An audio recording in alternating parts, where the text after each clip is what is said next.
Hello, everybody. It's Philip Lee returning with another episode of Civil War Chat. Today is Sunday, the 21st of February, 2021.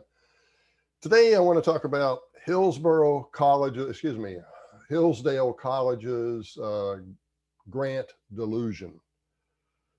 Prompted by a Civil War Chat viewer, I listened to a podcast interview of Hillsdale College President Larry Arnn and history professor Adam Carrington, in which both men praised President Ulysses Grant as a civil rights pioneer. Notwithstanding Hillsdale's reputation for resisting the dominant but false interpretations of most academic historians in other cases, the institution has failed completely in the case of U.S. Grant. In truth, most of the evidence suggests that President Grant's civil rights activism for Southern blacks during Reconstruction was chiefly self-serving. As I mentioned in our last podcast, first, when the Civil War ended, the infant GOP was barely 10 years old. Republicans realized that it might be strangled in its cradle if the re-admittance of the Southern states into the Union failed to be managed in a way to prevent Southerners from aligning with Northern Democrats to regain control of the federal government. That is why the party promoted black suffrage in the South.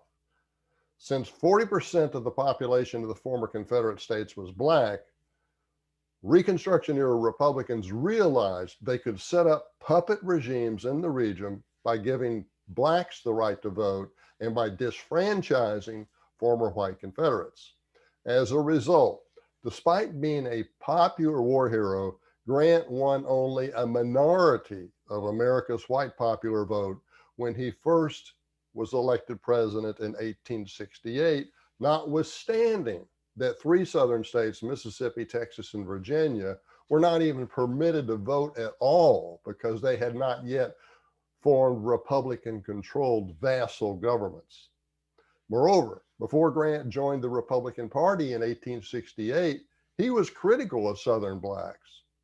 Late in 1865, for example, he reported to President Andrew Johnson that the ex-slaves in Virginia and North Carolina were retarding economic recovery in those states by refusing to work, even though the war had ended 7 or 8 months earlier.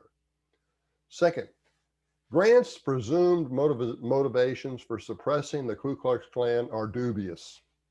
Consider the experience of Amos Ackerman, his second Attorney General.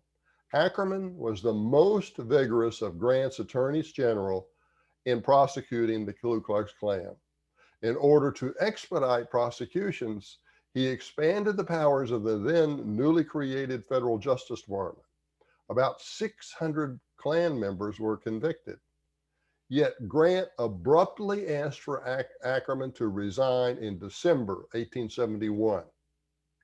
Partly at the prompting of Secretary of State Hamilton Fish, Grant had misgivings about Ackerman's, quote, obsession, close quote, with the Klan. Perhaps more importantly, Ackerman also frustrated important Northern capitalists. He was, for example, critical of the questionable terms under which railroads often qualified for federal subsidies. In June 1871, he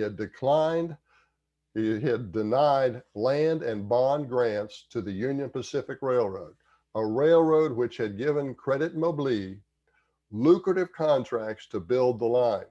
Significantly, Grant's vice president, Schuyler Colfax, had accepted bribes from Credit Mobley, even though Hillsdale's Professor Carrington seemed to be unaware of this. When the interviewer asked Carrington why Schuyler Colfax was not on Grant's ticket during the second administration, Carrington didn't seem to be aware. He said he didn't know. And after having spent some previous 4 or 5 minutes praising Schuyler Colfax as an abolitionist and an enlightened Northerner concerning racial equality, guy took bribes, and that's why he was not on the ticket the second time, notwithstanding all this praise for his enlightened racial viewpoints, which were doubtful. Shortly before resigning, Ackerman confronted the previous Attorney General, Ebenezer Hoar, H-O-A-R, when the latter was representing a railroad client's land grant claims. Ackerman told Hoare that the client had not completed the work required to qualify for the grants. Nearly simultaneously, Interior Secretary Columbus Delano complained to President Grant that Ackerman had annoyed railroad moguls Collis Huntington and Jay Gould with rulings unfavorable to their interests. Whether at the urgings of Fish, Delano, or Hoare, Grant replaced Ackerman with Oregonian George Williams, who himself later resigned under bribery accusations, as did Delano, the Interior Secretary. The New York World reported in January 1872 that Williams's appointment to replace Ackerman was essentially a triumph for the Pacific Railroad interests. Third, and that would be a triumph for the railroad interest over the interests of the blacks in the South, right? That's what that means. Third, as the Ackerman episode suggests, the Grant administration was plagued by corruption, and Grant's own self-serving conduct probably encouraged it. Contrary to the Hillsdale College belief, Grant and his wife apparently believed that he deserved the office as a reward for, they presumed, winning the Civil War. After Appomattox, Grant was an eager recipient of valuable gifts for which he would, as president, reciprocate patronage appointments. Between 1865 and 1869 inclusive, donors bought or gave him enough money to buy a total of 4 homes: Galena, Illinois, Philadelphia, Pennsylvania, Washington, D.C., and Long Branch, New Jersey. One of the 7 donors of the 27-room Long Branch, quote, cottage, close quote, was Tom Murphy, who was a notorious supplier of shoddy merchandise to the Union Army during the Civil War. Grant appointed Murphy as customs collector for the Port of New York, where 3/4 of America's tariffs were collected. At that time, tariff was the principal source of tax revenue for the federal government. So here it is. The principal source for federal government tax revenue was a tariff, and 3/4 of the imports came through New York. Tom Murphy, who helped give a house to Grant, he gets appointed collector of taxes at New York. The implication, it was one of the most lucrative patronage assignments available in the federal government. Money tended to stick to the fingers of the people who collected those taxes. Similarly, Grant assigned General Daniel Butterfield to New York's sub-treasury office in exchange for raising a fund to enable General William T. Sherman to buy Grant's Washington home shortly before Grant moved into the White House, and enabled Sherman to pay a price that was more than double what Grant had paid for that house only 3 years earlier.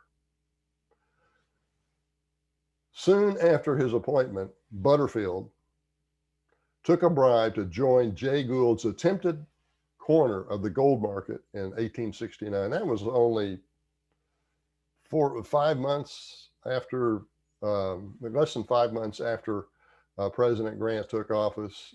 Jay Gould and Jim Fisk attempted to corner the gold market, and they used Butterfield as part of their scheme. Butterfield got his appointment because he helped get Grant a home on special terms, or he helped Grant sell his home for more than double what he paid for it, raising the money to enable General Sherman to buy the home. Fourth, although commonly ignored by modern historians, President Grant may have been personally corrupt during his presidency. Consider his conduct during the whiskey ring scandal, which involved tax evasion and bribery in the distilled spirits industry, which was the top source of domestic federal tax revenue. Less than tariffs, but still, the distilled spirits industry was the biggest source of domestic tax revenue. And this is where the tax scandal occurred. Basically, government officials took bribes to, give the producers a pass on the taxes.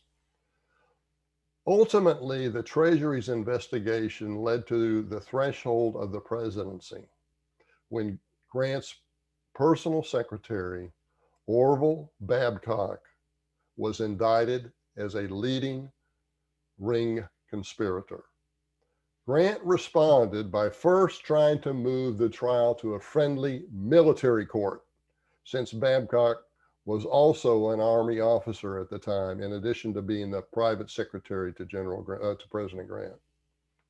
But a Justice Department prosecutor blocked that move by noting the procedural violations that would result from removing evidence from the court of jurisdiction. Second, Grant hired a spy to infiltrate the prosecutor's office, but the spy eventually sided with the prosecution. The evidence was so overwhelming. Third, he fired an assistant prosecutor whose comments during a jury summation he found to be personally offensive. Fourth, he forbade prosecutors. He did not permit and forbade prosecutors to plea bargain with low-level conspirators as a means to convict high-level participants. Fifth, 2 days before Babcock's trial, the Treasury Department's chief clerk wrote a future Supreme Court justice, quote, "What has hurt Treasury Secretary Bristow worst of all and most disheartened him is the final conviction that Grant himself is in the ring conspiracy and knows all about it," close quote. In conclusion, I could continue at length about Grant's whitewash presidency, but the greatest fault of the Hillsborough interpretation is its misrepresentation of postbellum whites as evil people who thought of nothing and occupied themselves with nothing but how to abuse and take advantage of blacks. That is not an accurate representation. The entire South was impoverished by Reconstruction, and the Republican policies under Grant did nothing but extend that impoverishment. Racism was just as prevalent in the North as it was in the South. The only difference was that blacks represented but 1% of the population of the organic Republican states. Those states, those same states, would not have granted blacks the right to vote if blacks accounted for 40% of their population, as it did in the South, where blacks did account for 40% of the population. That's as certain as fleas on a yard dog. Grant did nothing for racial minorities that could not help keep him in office. He did nothing for Native Americans. He helped the Chinese, but he helped California reverse the growth of Chinese population growth. He did nothing for Irish immigrants. And he actually spent more money appropriated by Congress to enforce the KKK Acts. He spent most of that money, not in the South, but in the North, in the big cities of the North, to police the elections where the Irish were voting. He manufactured an excuse to take away Sioux lands in the 19th century, and by provoking a war with them. 100 years later, the Supreme Court ruled against him and gave the Sioux damage awards of more than $100 million. But the Sioux apparently have yet to take it. They're expecting more, even though the damage award is collecting interest. Okay, that is. I want to thank my viewer for bringing that to my attention, and I also want to share with you, if I might, this. Let me enlarge it. This is my book, U.S. Grant's Failed Presidency. Somebody ought to buy about 25 or 50 copies of this and send it to Hillsdale College. I don't mean to pick on Hillsdale College, but it is really disappointing that Hillsdale College, which is supposed to be a defender against the left-wing falsehoods of academia, and in general, the falsehoods of historians and academia that actually demonize Southerners at the expense of truth. So if you'd like to get this book, U.S. Grant's Failed Presidency, it's $20 at Amazon, $20 at all bookstores, Barnes and Noble too. If they don't have it, you can order it. If you'd like to get an autographed copy from me, I'll sell it for $25. I will cover the postage here in the United States. That will include that.